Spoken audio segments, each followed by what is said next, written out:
Hello students, welcome to the channel of Vedant classes. मैं Keval sir और आप सभी को जय श्री कृष्ण। तो आज हम आपके लिए लेके आए हैं क्लास 10 मैथमेटिक्स का सरफेस एरिया वॉल्यूम जो चैप्टर है उसका लेक्चर नंबर 2। तो आज के इस लेक्चर में हम डिस्कस करेंगे जो भी सारे सॉलिड्स हमने प्रीवियस लेक्चर में किए थे डिस्कस, उनके लैटरल सरफेस एरिया और टोटल सरफेस एरिया के बारे में हमने फॉर्मूलाज निकाले थे, डिस्कशन किया था। ठीक है, तो आज के इस लेक्चर में हम उनका वॉल्यूम निकालेंगे जो भी सारे सॉलिड्स है उनके। So let's start with the topic, that is volume of solids। तो जो भी सारे शेप्स है उनके वॉल्यूम निकालेंगे हम इस लेक्चर में। तो लेट्स स्टार्ट विद द, यहाँ पे सॉलिड लिख देते हैं, यहाँ पे उनका वॉल्यूम।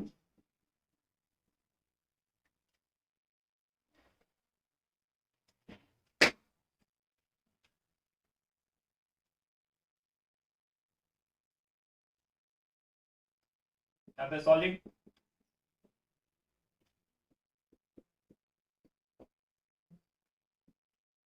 चलिए तो स्टार्ट करते हैं सबसे पहले क्यूब से। क्यूब ये होता है, ये है प्यारा सा क्यूब, बढ़िया सा क्यूब, अच्छा सा क्यूब। चलिए तो ये मान लो कि क्यूब का एल लेंथ है, तो इसका वॉल्यूम क्या होगा? That volume will be L cube. Cube का वॉल्यूम क्या आता है? L cube. ठीक है, अच्छा वॉल्यूम क्या होता है वो डिस्कस कर लेते हैं। वॉल्यूम क्या होता है? What is volume? Question mark. पूछा है कभी कि वॉल्यूम क्या है? ठीक है, व्हाट इज वॉल्यूम? बताओ सर, बताओ वॉल्यूम क्या होता है? Volume is capacity to store. Volume क्या है? कैपेसिटी टू स्टोर, कि वो कितना खुद के अंदर कोई भी चीज है वो उसके अंदर समा सकती है। ठीक है, तो that is actually volume, that is capacity to store. उसका स्टोर करने का जो कैपेसिटी है उसको हम बोलते हैं वॉल्यूम। क्लियर है ये बात? सबसे पहले ये क्लियर करो, वॉल्यूम। वॉल्यूम का मतलब क्या होता है? मान लो कि ये जो बॉटल है, ठीक है, तो बॉटल का जो ये आउटर का पार्ट रहता है, ठीक है, आउटर का part, that is it surface area, उसको सरफेस बोलते हैं। और वो जो पार्ट आप वो रीजन निकालते हो उसको बोलते हैं एरिया। बट उसके अंदर कितना है, ठीक है, अगर ये ढक्कन खोल दो और उसके अंदर कितना रहता है, ठीक है, यहाँ पे है खाली बॉटल, ठीक है, तो ये सरफेस एरिया हो गया। इसके अंदर की जो जगह है जहाँ पे ये इंक है वो स्टोर होती है, तो वो अंदर का जो स्पेस है दैट इज स्पेस। ठीक है, ये सरफेस है, वो रीजन है, ये स्पेस है, तो अंदर का जो स्पेस है that is actually the volume, that is its capacity. ठीक है, तो वो उसका कैपेसिटी। देखो इसमें लिखा है 20 ml net volume, net volume 20 ml। देखो ठीक है, इसमें एज यू कैन सी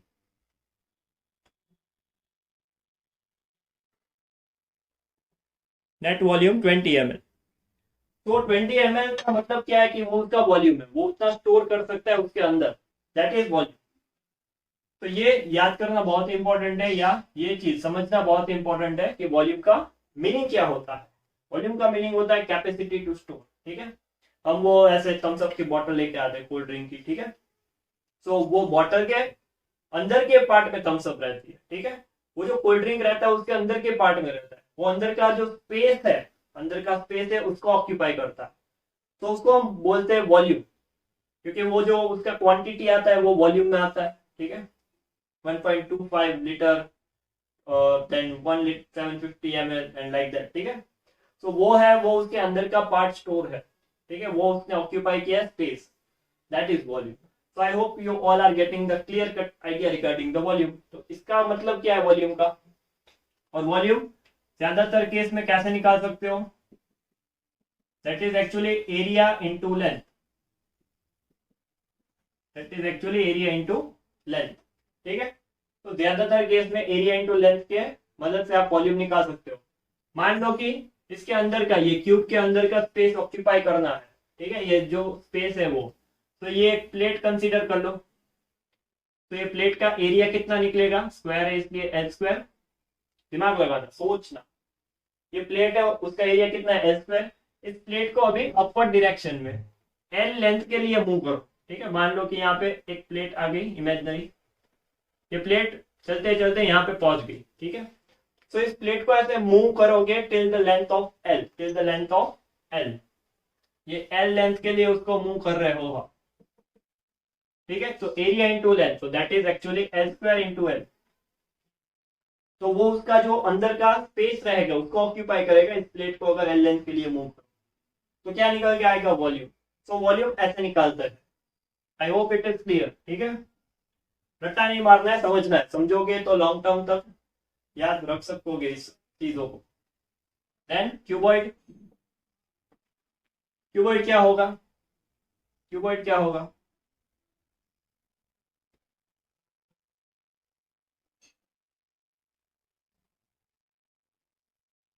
चलिए ये क्यूबॉइड बन गया, तो ये है लेंथ, ये ब्रेथ, ये हाइट। तो इसका जो फॉर्मूला है v इज इक्वल टू, वो है एल बी एच। ये तो आपको पता होगा, रटा होगा ये।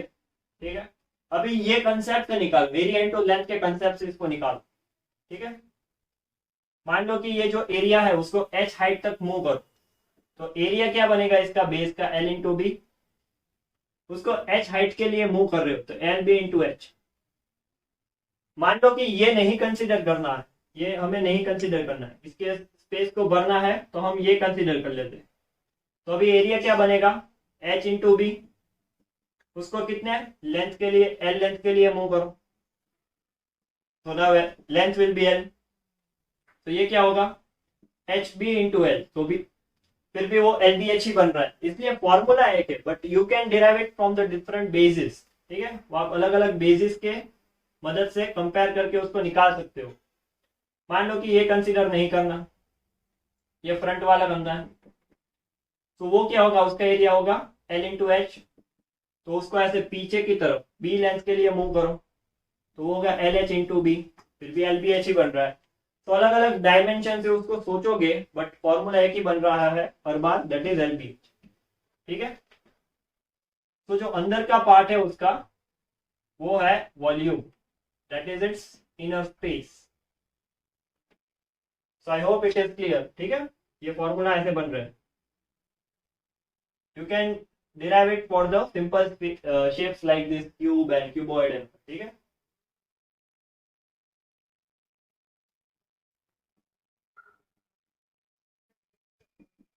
चलिए अभी थर्ड शेप देखते हैं, third shape that is cylinder. Third shape that is cylinder. तो सिलेंडर ऐसे होता है, इसका एक्सिस है ये। ठीक है, मान लो कि ये रेडियस है दैट इज आर, और ये सिलेंडर का हाइट है। यहाँ पे भी रेडियस सेम रहेगा क्योंकि ये राइट सिलेंडर है। तो इसमें एरिया निकालो, that is this circular region pi are square, और उसको h लेंथ के लिए मूव करो, move it for the length of h। तो लेंथ कितना होगा यहाँ पे h। सो वॉल्यूम क्या रहेगा, volume is equal to area into length. तो इसका वॉल्यूम है पाई आर स्क्वायर एच। तो तभी जाके ये फॉर्मूला बन रहा है। ठीक है, pi are square H that is the volume of cylinder. बढ़िया है, समझ में आ रहा है। चलिए अभी कौन का वॉल्यूम निकालते हैं। तो यहाँ पे ये स्लैंट हाइट होगी एल, इसका क्या, इसमें कुछ ऐसा काम नहीं है। ये है हाइट h, और ये है रेडियस r।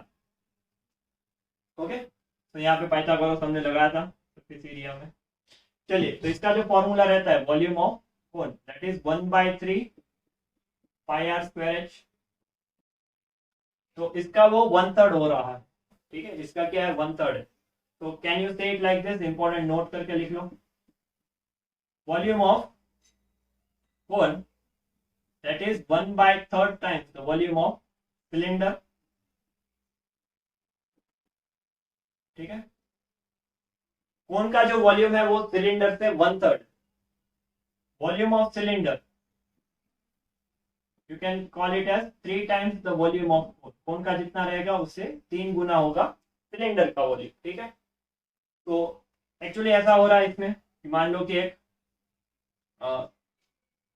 सिलेंडर है, ठीक है, तो उसमें से जो पार्ट हो रहा है कट और having the same radius, okay, same height, same radius and same height, this is the condition. तो you can call it like this,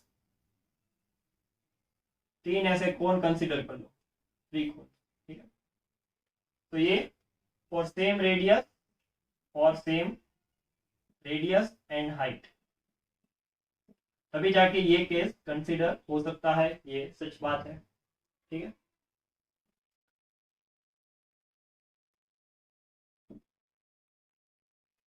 चलिए अभी नेक्स्ट शेप देखते हैं, दैट इज, पहले स्पीयर लगा लो। तो स्पीयर क्या होगा, ऐसे बॉल है वो, काफी गंदा बॉल बना, ये ठीक है, ठीक है। This sphere is having radius r, मान लो। तो इसका जो वॉल्यूम है वो क्या होता है, v is equal to 4/3 pi r cube, ठीक है, this is 4/3 pi r cube. और लास्ट शेप जो है वो है हेमिस्फीयर। हेमिस्फीयर क्या होगा, ठीक है, ये रेडियस है मान लो उसका, हम पहले भी बताया था कि जो रेडियस होता है वही हेमिस्फीयर के लिए हाइट होगी उसकी। तो v इज इक्वल टू क्या होगा, इसका आधा कर दो, तो 2/3 पाई r क्यूब। तो this will be the volume of hemisphere, this is 2/3 of pi r cube, ठीक है। तो ये हो गए सारे जो 6 शेप्स है उनके वॉल्यूम के फॉर्मूलाज। कैसे निकालते हैं वो मैंने यहाँ पे बताया, एरिया इंटू लेंथ करके। ऐसे बेसिक शेप्स के आप फॉर्मूले निकाल सकते हो, इसके तो डिराइव करने पड़ते हैं, ठीक है, कॉम्प्लेक्स है वो, but it is easy to remember the formula, ठीक है। जैसे हमने सरफेस एरिया में पढ़ा था कि जो शेप बंद रहता है या नीचे से खुला रहता है, वॉल्यूम में ऐसा कोई फर्क नहीं पड़ता, ठीक है। इसमें ऐसे कोई कंडीशंस नहीं रहते कि खुला है या बंद, उसका शेप का वॉल्यूम सेम ही रहता है, ठीक है, खुला हो या बंद हो। चलिए तो जल्दी से इसका स्क्रीनशॉट ले लो और कॉपी में अच्छे से इसको नोट कर लो, फिर आगे देखते हैं यूनिट्स। चलिए फिर आगे नेक्स्ट देखते हैं यूनिट्स ऑफ वॉल्यूम। काफी बार तंग करते हैं यूनिट्स में, अलग अलग यूनिट देके। तो चलिए देखते हैं। पहला इंपॉर्टेंट याद कर लो, 1 metre cube that is equal to 1000 litre. 1 metre cube 1000 litre के बराबर होता है। फिर 1 लीटर जो होता है वो 1000 ml के बराबर होता है, ये बात भी सही है। तो ये 1 लीटर यहाँ पे रख दो, तो ये 1000 into 1000, so as you can see 1 metre cube वो 10⁻6 ml के बराबर होगा, ठीक है। 1 मीटर क्यूब 10⁻6 ml के बराबर होगा। यहाँ पे देखो 1 metre is equal to 100 centimetre, तो उसको ऐसे भी लिख सकते हो 10⁻2 सेंटीमीटर, ठीक है। 1 मीटर यानी 10⁻2 सेंटीमीटर, इसका क्यूब लगा तो 1 का ये क्यूब होगा, मीटर का क्यूब होगा, 10 पावर का क्यूब होगा, सॉरी 10⁻2 का क्यूब होगा और सेंटीमीटर का क्यूब होगा। तो this will be like this, 1 metre cube is equal to 10⁻6 centimetre cube. ध्यान से देखो इन दोनों को, देखा, बढ़िया है। यहाँ पे देखो 10⁻6 ml, ये भी 10⁻6 सेंटीमीटर क्यूब। तो इन दोनों को मिला के you can get conversion unit, that is 1 centimetre cube is equal to 1 ml। 1 centimetre cube 1 ml के बराबर होता है। तो this are the important conversions, ठीक है, ये इंपॉर्टेंट कन्वर्जन है, इंपॉर्टेंट कंक्लूजन बोलो इनको, ठीक है।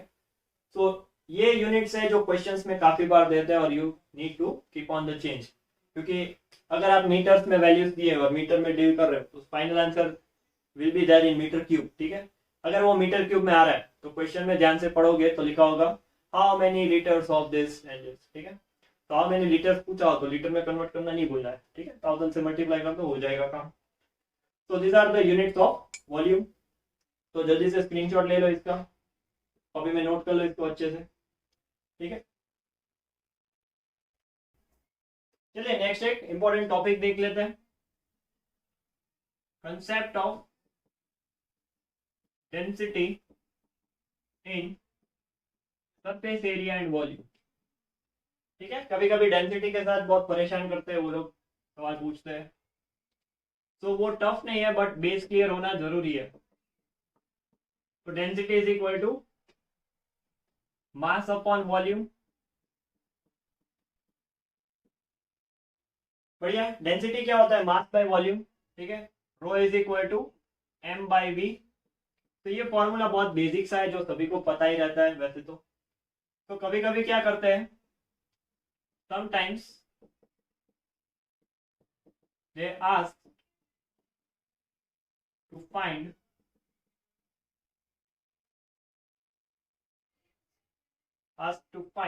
mass and density is given। Density दे रखते हैं और मास पूछ लेते हैं, तो कुछ नहीं करना, लॉजिक लगाओ यहां से। अगर rho is equal to M by V है तो मास कितना होगा, डेंसिटी इंटू वॉल्यूम। तो वॉल्यूम फाइंड कर लो आप, ठीक है। क्वेश्चन में जो भी डेटा दिया रहता है उससे वॉल्यूम फाइंड कर लो और उसको डेंसिटी से मल्टीप्लाई कर लो, you will get the mass, ठीक है। डेंसिटी का यूनिट चेक कर लेना कि वो केजी पर मीटर क्यूब में है या ग्राम पर सेंटीमीटर क्यूब में है, तो उसके हिसाब से आपको जो उसका मास है वो केजी या ग्राम में मिल जाएगा, ठीक है। तो एक ये चीज है वो नोट करना इंपॉर्टेंट है। फिर एक और चीज, relation of mass and radius, ठीक है। मास और रेडियस का रिलेशन निकालना है और स्फीयर, मान लो कि स्फीयर देते हैं ज्यादातर ऐसे सवालों में। तो देखो वॉल्यूम ऑफ स्फीयर क्या होता है, that is 4/3 pi are cube. अभी देखो डेंसिटी इज इक्वल टू, मान लो कि अगर मटेरियल भी सेम रहता है उन सवालों में, for same material then rho will remain constant, density constant हो जाएगा। तो rho is equal to M by V, तो ये होगा m 4/3 पाई आर क्यूब। तो ये बनेगा 4 pi are cube rho into 3m। यहाँ पे देखो 3 4 पाई रो, ये सब कांस्टेंट है। तो उसका मतलब क्या है कि mass is directly proportional to the cube of the radius, ठीक है। तो मास और रेडियस ऑफ स्फीयर में रिलेशन क्या रहता है कि mass is directly proportional to the cube of radius, ठीक है। तो ऐसे काफी बार सवाल पूछते हैं कंफ्यूज करने के लिए, बट आपको कंफ्यूज नहीं होना है, बेस क्लियर रखना है अपना। तो जल्दी से स्क्रीनशॉट ले लो, कॉपी में लिख लो। बढ़िया, लिख लिया। तो चलिए आज का ये लेक्चर है वॉल्यूम के रिलेटेड जो भी सारे फॉर्मूलाज थे, कंसेप्ट थे, वो हमने क्लियर किए यूनिट्स देके। सो ऐसे ही पढ़ाई करते रहो, आगे बढ़ते रहो। All the best.